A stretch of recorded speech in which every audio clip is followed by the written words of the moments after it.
دا ساینس پوهان د دنیا هغه دي په آلاتو و اسبابو دا معلوموي چې سبب په پلانکي ځای کې باران وي. تاسو ته هم دا معلوماتونه وي. سبب په کندهار کې باران وي، سبب په جلال آباد کې باران وي. دا ساینس پوهان د دنیا هغه دا فیصلې کوي. نو یو چاته دا اشتباه جوړه سوې ده، اشتباه پیدا سوې ده چې قرآن څه وایي وَيُنَزِّلُ الْغَيْثِ. الله عز وجل په باران خبر دی چې سبا کیږي یا نه کیږي. نو چې الله عز وجل علم لري دا خاصه د لوی ذات جل وعلا سوله، نو بیا مخلوق څنګه په خبر دی چې سبا به باران کیږي؟ دا خو د الله عز وجل خاصه و. مخلوق څنګه خبر سو؟ ساینس پوه څنګه خبر سو؟ نو د دې جواب دا دی چې ساینس پوه قطعي علم نه لري. که تاسې اورېدلي ساینس پوهان داسې نه وایي چې سبا ورځ به یقیني باران کیږي. هغه داسې وایي وایي سبا داسې اټکل سوی دی چې سبا به پلانکي ځای کې باران. اټکل څه معنا؟ دا اوس علم دی.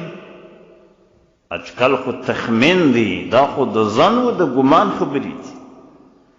علم نشته د دې سره. قرآن خو داسې وایي چې دغه علم د الله عز وجل سره دی چې سبا به باران په پلانکي ځای کې کیږي. علم جلا دی، اټکل جلا دی. علم دا دی چې سل په سل کې دا یقین وي چې دا کار به کیږي. دغه علم دی. اټکل بیا دا دی چې په سل کې شپېته یا 50 دا علم دی چې سبا به پلانکي ځای کې باران کیږي. نو دا اټکل دی د خلقو، دا ظن دی، دا ګمان دی، دا علم نه دی.